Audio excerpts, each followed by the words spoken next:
نحمده ونستعينه ونستغفره ونعوذ بالله من شرور أنفسنا ومن سيئات أعمالنا من يهده الله فلا مضل له ومن يضلله فلا هادي له وأشهد أن لا إله إلا الله وحده لا شريك له وأشهد أن محمدا عبده ورسوله أما بعد فإن خير الحديث كتاب الله وخير الهدي هدي محمد صلى الله عليه وسلم وشر الأمور محدثاتها وكل محدثة بدعة وكل بدعة ضلالة وكل ضلالة في النار.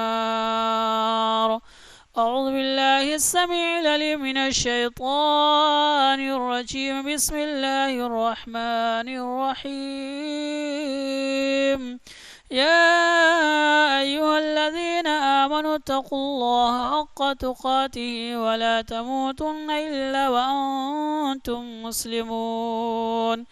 يا أيها الناس اتقوا ربكم الذي خلقكم من نفس واحدة وخلق منها زوجها وبث منهما رجالا كثيرا ونساء واتقوا الله الذي تساءلون به والأرحام إن الله كان عليكم رقيبا. يا أيها الذين آمنوا اتقوا الله وقولوا قولا سديدا يصلح لكم أعمالكم ويغفر لكم ذنوبكم ومن يطع الله ورسوله فقد فاز فوزا عظيما. ساری خوبیاں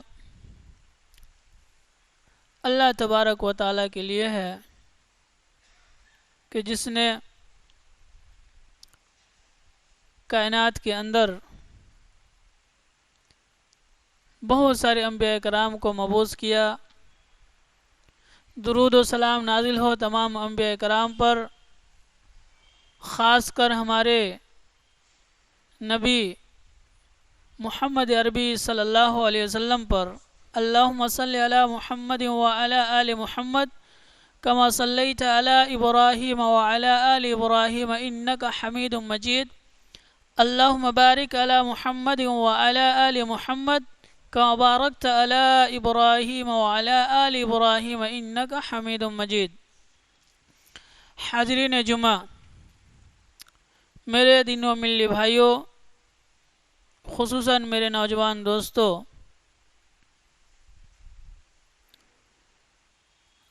سنن کے تعلق سے باتیں جاری ہیں.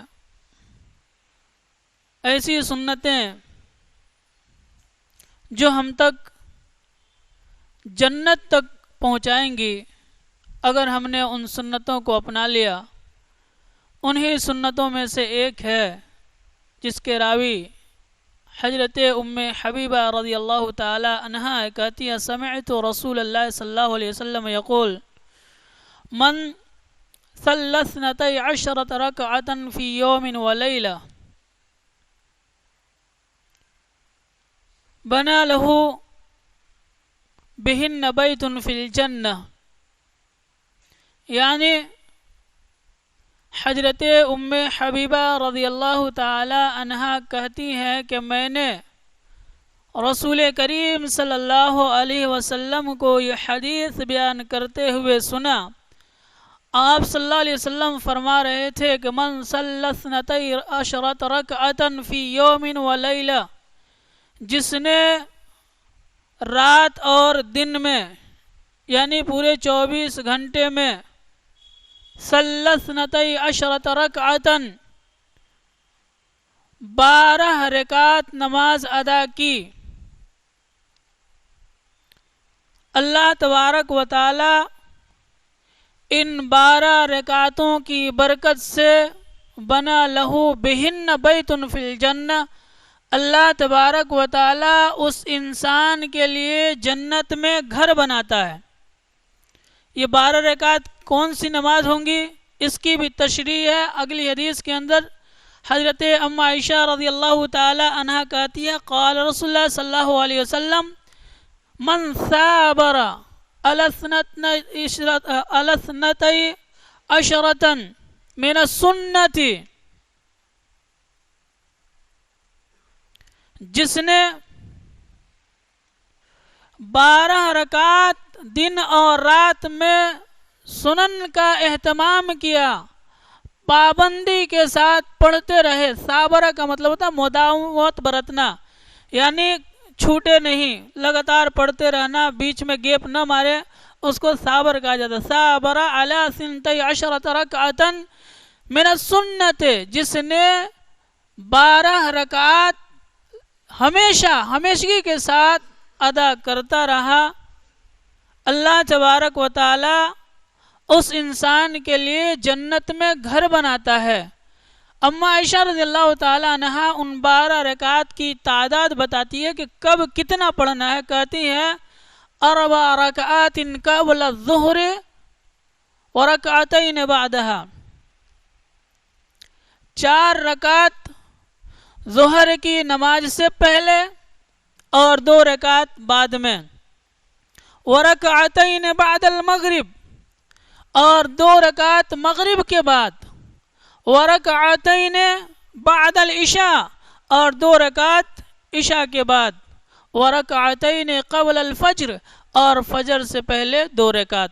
تو یہ کل 12 رکعت نماز ہوتی ہے۔ اگر ہم اس پر ہمیشگی برتیں، ہمیشہ پڑھتے رہیں، تو نبی محترم صلی اللہ علیہ وسلم نے فرمایا بنا لہو بیت فی الجنہ، اس انسان کے لیے اللہ تبارک و تعالی جنت میں گھر بناتا ہے۔ تو سنن کا اہتمام کرنا اور سنن پہ مداومگی یعنی ہمیشگی برتنا، یہ اتنا افضل عمل ہے کہ اللہ تبارک و تعالی اس کے اوپر عمل کرنے والوں کے لیے جنت میں گھر بنا دیتا ہے۔ سنن کا اہتمام گھر میں افضل ہے، نماز میں بھی درست ہے، صحیح ہے، مسجد کے اندر بھی آپ سنن کا اہتمام کر سکتے ہیں، لیکن اس سے پہلے والے خطبے میں بتایا گیا تھا کہ فرائض کے علاوہ جتنی بھی نمازیں ہیں، الا یہ کہ تحیۃ المسجد ہو یا کہیں سے مسافر ہو یا کہیں سے چلے آ رہے ہو تو الگ بات ہے، لیکن نوافل سنن جتنی بھی نمازیں ہیں فرائض کے علاوہ مرد کے لیے بہتر یہ ہے کہ وہ گھر میں ادا کرے۔ اور ایک بات کی وضاحت ضروری ہے، ظہر کے فوراً نماز کے فوراً بعد ہی ضروری نہیں ہے کہ ہم سنن کا اہتمام کر لیں۔ آپ کو کوئی ایسا اہم کام تھا، آپ فرض پڑھ لیے، گھر گئے، وہ کام یاد آ گیا، آپ وہ کام کر لیں، پھر بعد میں بھی آپ اس کو ادا کر سکتے ہیں۔ یعنی فوراً پڑھنا، فرض نماز کے فوراً بعد پڑھنا یہ ضروری نہیں ہے، لیٹ سے بھی آپ تاخیر سے پڑھ سکتے ہیں، وقت نہ جائے، وقت پہ ہی ہونا چاہیے، تو ایسا آپ کر سکتے ہیں۔ اور بہتر یہ ہے کہ انسان گھر میں سنن کا اہتمام کرے، گھر میں نوافل کا اہتمام کرے، گھر میں پڑھے۔ اس سے تو بہت سارے فوائد ہیں۔ ایک تو یہ کہ انسان ریاکاری سے بچ جاتا ہے، دوسرا یہ کہ انسان دوسرے کو تکلیف نہیں دیتا، کیونکہ کبھی اکثر ایسا دیکھا گیا ہے مساجد کے اندر بہت سارے لوگ ضرورت مند ہوتے ہیں، ضرورت ہوتی ہے، کوئی دوا خانے سے آیا ہوتا ہے، کوئی کچھ کام چھوڑ کے آیا ہوتا ہے، کوئی اہم کام چھوڑ کر کے آیا ہوتا ہے، فرض نماز کوئی شخص پڑھتا ہوتا ہے، سلام پھرانے کی اس کی باری آتی ہے، یعنی اس کا وقت ہو گیا ہوتا ہے کہ وہ سلام پھرائے، دوسرا آتا ہے سنت کی نیت باندھ لیتا ہے، اتنی لمبی وہ انتظار کر کر کے بیچارہ تھک جاتا ہے، اور اس کا وہ جو اہم کام ہوتا ہے وہ اس سے ہاتھ دھو بیٹھتا ہے، یہ کہہ لیجئے کہ اس کی وجہ سے اسے تکلیف ہو جاتی ہے۔ تو آپ اہتمام یہ کریں سنن گھر میں پڑھیں، جتنی لمبی پڑھیں گے بہتر ہے، اچھا ہے، خشوع اور خضوع زیادہ پیدا ہوتا ہے۔ مساجد کے اندر بھی آپ پڑھ سکتے ہیں، لیکن جب مسجدوں میں آپ پڑھیں تو اس بات کا خاص خیال رکھیں کہ آپ کی اس سنت سے کسی مسلمان کو تکلیف نہ ہو۔ مسجدوں میں اکثر ایسا دیکھا جاتا ہے، ایسا نہیں ہونا چاہیے. آپ دل کھول کر کے جتنی لمبی قرات کرنا چاہیں، جتنے رکوع کرنا چاہیں، سجود کرنا چاہیں، مسجد میں بھی کر سکتے ہیں، لیکن اس کو کرنے سے پہلے ایک بار ضرور دیکھ لیں کہ میرے سامنے کوئی کھڑا تو نہیں ہے، کوئی بیٹھا تو نہیں ہے جو جانے والا ہے، جو ضرورت مند ہے. تو آپ مسجد میں بھی نوافل کا اہتمام کر سکتے ہیں اور سنن پڑھ سکتے ہیں، لیکن بہتر یہ ہے، افضل یہ ہے کہ گھر میں پڑھیں. افضل اور بہتر، کھچڑی اور بریانی کا فرق آپ سمجھتے ہیں نا. اگر مسجد میں پڑھتے ہیں تو کھچڑی کا ثواب، اور گھر میں جا کر کوئی پڑھتے ہیں تو بریانی جیسا، یعنی سمجھانے واسطے بولتا ہوں، ایسا کچھ نہیں ہے. یعنی ثواب کا فرق بتاتا ہوں. اگر مسجد میں سنن پڑھیں گے تو کم ثواب ملے گا، وہی چیز گھر میں کریں گے تو زیادہ ثواب ملے گا. اس لیے آپ مسجد میں بھی کرنا چاہتے ہیں کر سکتے ہیں، جائز ہے، لیکن بہتر ہے کہ گھر میں پڑھیں. اور گھر میں بہت سارے لوگ چلے جاتے ہیں اور یوں چھوڑ ہی دیتے ہیں. جن کو ڈر ہے کہ چھوٹ جائے گی میری سنت ہے، میں نہیں گھر میں پڑھ سکتا، مجھے وقت نہیں ملتا، یا گھر میں ماحول ایسا نہیں ہے، یا گھر میں جگہ نہیں ہے، تو مسجد میں ادا کر لیں، ان کے لیے یہی بہتر رہے گا. لیکن گھر میں پڑھنا بہتر ہے، اس لیے کہ نبی محترم صلی اللہ علیہ وسلم نے فرمایا اجعلوا من بیوتکم. حدیث کا ترجمہ یہ ہے کہ اپنی نماز کا کچھ حصہ اپنے گھر کے لیے بھی کیا کرو. ولا تجعلوا بیوتکم قبورا، اپنے گھروں کو قبرستان نہ بناؤ. تو گھر میں بھی نماز پڑھتے رہنا چاہیے، اس سے برکتوں کا نزول ہوتا ہے اور اللہ تبارک و تعالی گھر میں رحمتوں کا نزول فرماتا ہے. تو یہ موضوع نہیں ہے. کہنے کا مطلب یہ ہے کہ جس نے 24 گھنٹے کے اندر 12 رکعت نماز ادا کی، نوافل یعنی سنن، تو اللہ تبارک و تعالی اس کے لیے جنت میں گھر بناتا ہے. اسی طریقے سے ایک اور نماز ہے جسے غفلت برتی جاتی ہے، یا لوگ یہ کہہ لیجئے کہ چھوڑ ہی دیتے ہیں. وہ کیا ہے؟ رکعت الفجر خیر من الدنیا وما فیہا.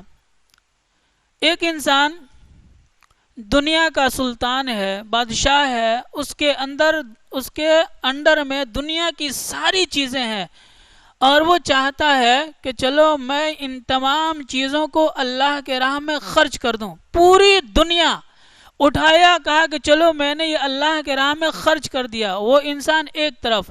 ورکعت الفجر خیر من الدنیا وما فیہا، فجر کی 2 رکعت جو سنتیں ہیں اس کو ادا کرنے والا اس انسان سے افضل ہوگا. کیا سمجھے؟ پوری دنیا اللہ کے راہ میں دینے والا شخص، فجر کی 2 رکعت سنت پڑھنے والا شخص، اللہ کے رسول صلی اللہ علیہ وسلم کہتے ہیں کہ خیر من الدنیا وما فیہا، یہ انسان اس انسان سے بہتر ہے. پتہ یہ چلا، جائے کچھ اپنا مال، کچھ وقت چلا جائے، کوئی حرج نہیں، لیکن فجر کی 2 رکعت نماز نہیں جانی چاہیے. فجر کی 2 سنتیں ہیں، اس کو کبھی ضائع نہیں ہونے دینا چاہیے، کسی بھی حال میں ضرور پڑھنا چاہیے. اللہ ہم سب کو اس کی توفیق دے. تو اگلی جو حدیث ہے، نبی محترم صلی اللہ علیہ وسلم نے جو ہماری رہنمائی کی ہے جنت تک پہنچانے والے اعمال میں سے ایک یہ ہے. آپ صلی اللہ علیہ وسلم نے فرمایا من صلی الغداۃ فی جماعت، جس نے فجر کی نماز جماعت کے ساتھ ادا کی. یہ مشہور حدیث ہے، آپ 2-3 بار سن بھی چکے ہیں. وہ حدیث ایک بار یاد دہانی کے طور پر ذکر کرتا ہوں. آپ صلی اللہ علیہ وسلم نے فرمایا من صلی الغداۃ فی جماعت ثم جلس یذکر اللہ حتی تطلع الشمس ثم صلی رکعتین، کہ جس نے فجر کی نماز جماعت کے ساتھ ادا کی اور جہاں نماز پڑھا تھا وہیں پہ بیٹھا رہا، اللہ کا ذکر کرتا رہا، اللہ کا ذکر کرتا رہا، ذکر کرتا رہا حتی تطلع الشمس، یہاں تک کہ سورج بلند ہو گیا، سورج نکل گیا. ثم صلی رکعتین، پھر اٹھتا ہے 2 رکعت نماز ادا کرتا ہے. تو نبی محترم صلی اللہ علیہ وسلم نے فرمایا کہ اس انسان کو حج اور عمرے کا مکمل ثواب ملتا ہے، مکمل ثواب ملتا ہے، مکمل ثواب ملتا ہے.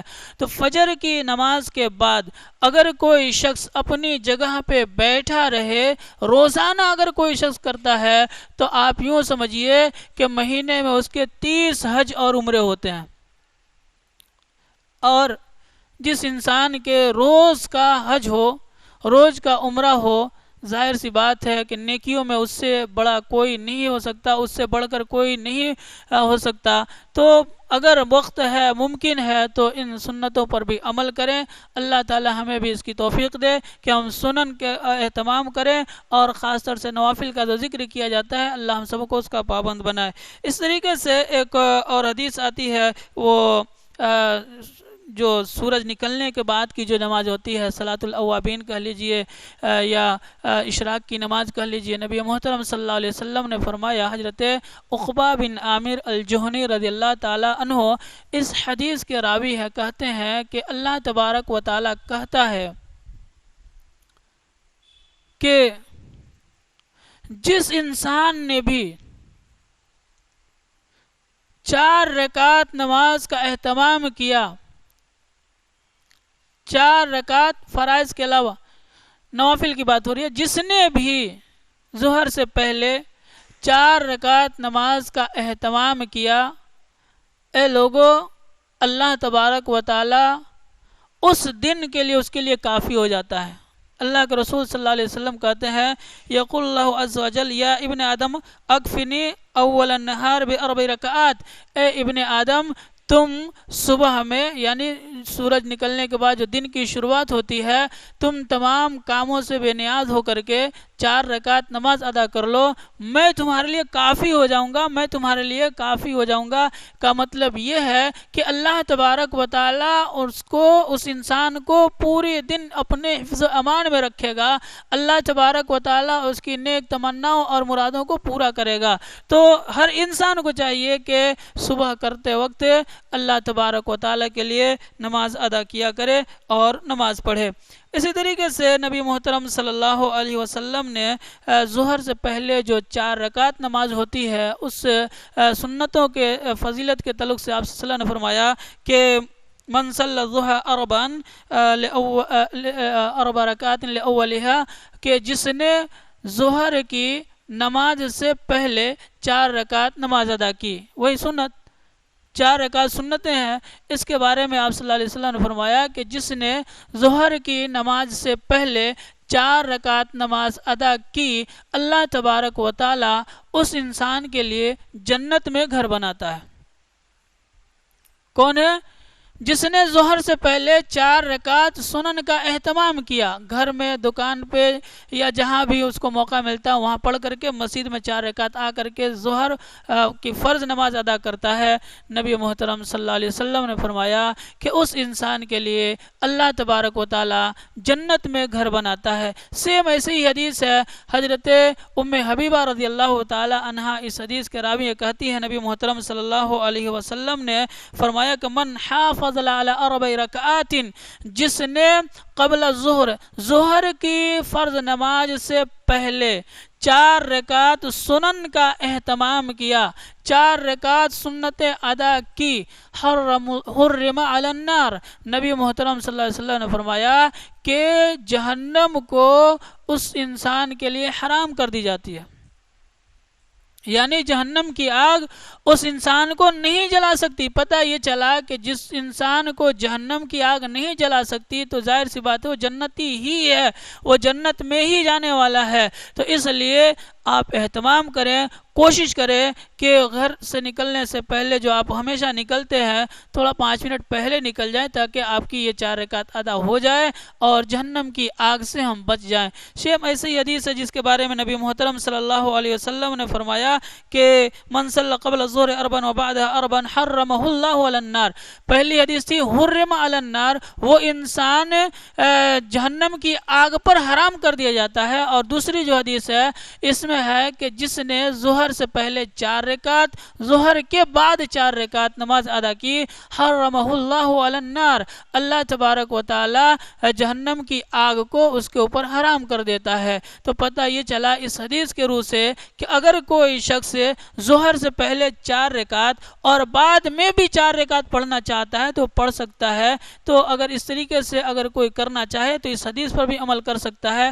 دوسری حدیثوں میں ہے 4 رکعت پہلے، 2 رکعت بعد میں، لیکن اس حدیث میں ہے 4 پہلے 4 بعد میں، آپ دونوں پر عمل کر سکتے ہیں۔ اس حدیث کی الگ فضیلت ہے، اس حدیث کی الگ فضیلت ہے، دونوں کی فضیلتیں بعین ہی ہے۔ ایک میں جنت کی خوشخبری ہے، دوسرے میں جہنم سے بچانے کی اللہ تعالیٰ نے ضمانت لی ہے۔ تو اگر کوئی شخص اس حدیث پر عمل کرتا ہے وہ بھی خوش نصیب ہے، اگر اس حدیث پر عمل کرتا ہے تو وہ بھی خوش نصیب ہے۔ اسی طریقے سے ایک اور حدیث ہے جس میں نبی محترم صلی اللہ علیہ وسلم نے فرمایا یہ رکعتوں کو کیسے پڑھیں۔ نبی صلی اللہ علیہ وسلم نے فرمایا کہ اربع قبل الظہر لیس فیہن تسلیم، جس نے ظہر سے پہلے 4 رکعت نماز ادا کی، لیس فیہن تسلیم یعنی اس میں کوئی سلام نہیں، بیچ میں کہنے کا مطلب یہ ایک ہی سلام سے 4 رکعت نماز ادا کی، اللہ تبارک و تعالیٰ اس انسان کو جہنم کی آگ سے بچا لیتا ہے، جنت میں جگہ عطا فرماتا ہے۔ پتہ یہ چلا اگر کوئی شخص ظہر کی نماز سے پہلے 4 رکعت ایک ہی سلام سے پڑھنا چاہے تو وہ پڑھ سکتا ہے، جائز ہے، درست ہے۔ اور یہ حدیث کے اندر فضیلت بتائی گئی ہے کہ اربع قبل الظہر لیس فیہن تسلیم، ظہر سے پہلے 4 رکعت اس طریقے سے ادا کی جائے کہ اس میں سلام نہ ہو، یعنی 2 کر کے نہ پڑھی جائے، ایک ہی سلام سے پوری 4 رکعت نماز ادا کی جائے تو اللہ تبارک و تعالی اس انسان کو جہنم کی آگ سے بچاتا ہے، جنت میں جگہ عطا کرتا ہے، جنت میں اس انسان کے لیے گھر بنایا جاتا ہے۔ تو بالکل واضح ہے اور اس مسئلے کا بھی حل نکل گیا کہ ضروری نہیں ہے کہ ہم 2 رکعت ہی پڑھیں، ایک سلام سے بھی 4 رکعت نماز پڑھ سکتے ہیں۔ آپ کے یہاں میں شروع میں آیا تھا تو 2-3 فتوے عام تھے، اس میں سے ایک فتویٰ یہ بھی تھا کہ آپ جو ہے 4 رکعت سنتیں ایک سلام سے نہیں پڑھ سکتے ہیں، جو کہ اس حدیث کے بالکل خلاف فتویٰ ہے۔ پتہ یہ چلا کہ یہ غلط فتویٰ ہے، آپ دن میں 4 رکعت نماز ایک سلام سے پڑھ سکتے ہیں۔ دوسرا فتویٰ یہ تھا کہ آپ مسجد میں فجر کی نماز سے پہلے 2 رکعت سنت پڑھ کر کے مسجد میں داہنے طرف جو نبی محترم صلی اللہ علیہ وسلم کے سونے کا جو سنت ہے آپ مسجد میں نہیں کر سکتے، اور اکثر اپنی مسجدوں میں دیکھا جاتا ہے کوئی فجر کی نماز کے بعد نہیں سوتا۔ یہ موضوع نہیں ہے لیکن وضاحت ضروری ہے، ایک سنت پر عمل ہو جائے تو بہتر ہے۔ نبی محترم صلی اللہ علیہ وسلم نے فرمایا کہ اگر تم نے ایسی کوئی بات کہی اور اس پر کسی نے عمل کر لیا تو تمہارے لیے سرخ اونٹ سے بھی بہتر ہے۔ تو ایک سنت یہ ہے کہ نبی محترم صلی اللہ علیہ وسلم فجر کی 2 رکعت نماز پڑھتے اور داہنے کروٹ لیٹتے تھے۔ آج مسجدوں میں یہ سنتیں نہیں دیکھی جاتی اور کہا یہ جاتا ہے کہ نبی صلی اللہ علیہ وسلم جو ہے یہ سونے کا جو سنت ہے گھر میں کرتے تھے، تو سنتیں بھی تو گھر میں آپ صلی اللہ علیہ وسلم پڑھتے تھے، سنتیں بھی گھر میں پڑھنی چاہیے۔ اگر یہ کہتے ہو کہ نبی صلی اللہ علیہ وسلم گھر میں سنت پڑھتے تھے تو گھر میں سوتے تھے، تو تم ایک کام یہاں آ کر کرتے ہو، دوسرا کام گھر کے لیے کیوں خاص کر دیتے ہو؟ نہیں سمجھے؟ کہتے ہیں کہ مسجد میں سونا جائز نہیں ہے، یعنی سنت کے فجر کی نماز میں 2 رکعت پڑھ کر کے جو سوتے ہیں یہ سونا مسجد میں جائز نہیں ہے۔ کیوں؟ دلیل یہ دیتے ہیں کہ نبی صلی اللہ علیہ وسلم یہ سونا گھر میں کرتے تھے، تو آپ صلی اللہ علیہ وسلم سنتیں گھر میں تو پڑھتے تھے، گھر سے پڑھ کے آنا چاہیے، تو نہیں مسجد میں آ کر کے پڑھیں گے، سونے سے منع کریں گے۔ دونوں حدیث یعنی اب دیکھیں کہ اس میں سے آدھی چیز کو مانتے آدھی کو نکال دیتے ہیں۔ تو اگر کوئی شخص آ کر کے مسجد میں سنت پڑھتا ہے، سنت پڑھ کر کے فجر کی لیٹتا ہے، سنت پر عمل کرتا ہے، تو وہ انسان شریعت کے خلاف عمل نہیں کر رہا ہے، ایک سنت کے اوپر عمل کر رہا ہے، ایسا کر سکتا ہے۔ ہاں ایک چیز کا خیال رکھنا چاہیے، اگر آپ مسجد میں آئے، اگر اس سنت پر عمل کرنا چاہتے ہیں تو تھوڑا سائڈ کا لحاظ رکھنا چاہیے، کسی کنارے بیٹھ جائیں، کوئی دروازے پر یا مصلی کے سامنے یا پھر ادھر نہیں، کوئی ایسے سائڈ میں ہو جائیں کہ تھوڑا دیکھنے میں خراب نہ لگے، تھوڑا سنت کے خلاف عمل نہ لگے۔ تو اس طریقے سے آپ مسجد میں 2 رکعت فجر کی سنتیں پڑھ کے لیٹ سکتے ہیں، اور اس کی دلیل بھی ہے اس سے پہلے والی جو حدیث ہے اس کے اندر جو راوی ہیں کہتے ہیں کہ میں چھوٹا تھا، اور چھوٹا مطلب یہ کہ میں غلام تھا اور نبی محترم صلی اللہ علیہ وسلم کی خدمت کیا کرتا تھا۔ جب میں نبی اکرم صلی اللہ علیہ وسلم کے عہد میں زمانے میں خدمت کرتا تھا تو سب لوگ خواب دیکھتے تھے اور آپ کو بیان کرتے تھے کہ اللہ کے رسول صلی اللہ علیہ وسلم میں نے یہ خواب دیکھا، میں یہ دیکھا، میں یہ دیکھا. تو میں نے بھی سوچا کہ آج کاش میں بھی کچھ خواب دیکھتا اور میں بھی نبی محترم صلی اللہ علیہ وسلم سے بیان کرتا. نبی محترم صلی اللہ علیہ وسلم سے بیان کرنے کے جو انداز تھے، آپ صلی اللہ علیہ وسلم جو جواب دیتے تھے، وہ نرالے انداز دیکھ کر کے صحابی رسول جو غلام تھے کہتے ہیں میں بھی خواہش کیا، ظاہر کیا کہ میں بھی ایسا کروں. کہتے ہیں کہ اس وقت میں مسجد میں سوتا تھا. علی عہد رسول اللہ کنت انام علی عہد رسول اللہ صلی اللہ علیہ وسلم فی مسجدی، کہ اس وقت میں نبی محترم صلی اللہ علیہ وسلم کے عہد میں مسجد میں سوتا تھا. اور مسجد میں سوتے ہوئے انہوں نے جو خواب دیکھا اس کو بیان کیا. وہ میرا موضوع نہیں ہے. کہنے کا مطلب یہ ہے کہ اگر کوئی مسافر ہے یا سفیر ہے یا کہیں سے آیا مسجد میں سو رہا ہے تو اس کے لیے جائز ہے. ہاں، جن کے پاس گھر ہے اور آجو باجو کے رہنے والے ہیں، مسجد کو آ کے دھرمشالے کی طرح استعمال کرے، یہ جائز نہیں ہوگا، یہ درست نہیں ہوگا، یہ صحیح نہیں ہوگا. مسجد عبادت کی جگہ ہے، کچھ سنتوں پر عمل کرنے کے لیے اجازت ہے. ہاں، کوئی سفیر ہے یا کچھ ایسا ہے تو اس کے لیے جائز ہے. لیکن آج بہت ساری مساجد کے اندر الحمدللہ آپ کے شہر میں ایسا نہیں ہے. آپ دیکھیں گے مسجد کے اندر ہی اوڑھنا بچھانا ساری چیز کر لینا، نہ تو کوئی احترام، نہ کوئی، یہاں تک کہ شرم کی بات ہے وہ آپ کے یہاں ماوا کھاتے ہیں، بہار یوپی میں جا کے دیکھیں تمباکو کھاتے ہیں، خینی جس کو بولتے ہیں. مسجد کے اندر ہم نے جماعتی لوگوں کو مسجد کے اندر کھاتے ہوئے دیکھا، منع کیا گیا، پوچھا گیا تو کہتے ہیں ارے حرام تھوڑے مکروہ ہے. نعوذ باللہ، اس طریقے کی چیزیں مسجد میں کے اندر بیٹھ کر کے اور مسجد کی بے حرمتی کرنا یہ جائز نہیں ہے.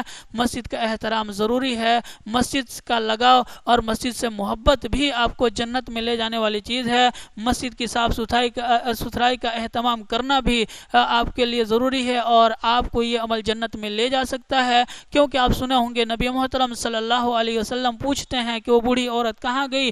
کہا گیا کہ اللہ کے رسول صلی اللہ علیہ وسلم وہ انتقال کر گئی. آپ صلی اللہ علیہ وسلم نے بتایا کہ مجھے کیوں نہ بتایا کہ میں بھی جنازے میں شریک ہوتا. نبی محترم صلی اللہ علیہ وسلم اس کے جنازے، اس کے قبر پر جا کر کے اس کی نماز جنازہ ادا کرتے ہیں. کیوں؟ ایک مسجد کی صفائی کرنے والی عورت سے آپ صلی اللہ علیہ وسلم نے محبت کی.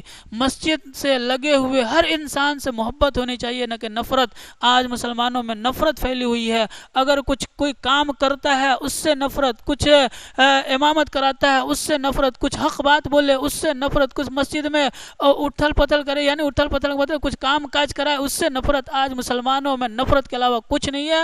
اے مسلمانوں، یہ چیز تم کو جہنم میں لے جانے والی ہے. اللہ کے رسول صلی اللہ علیہ وسلم نے محبت کی تعلیم دی.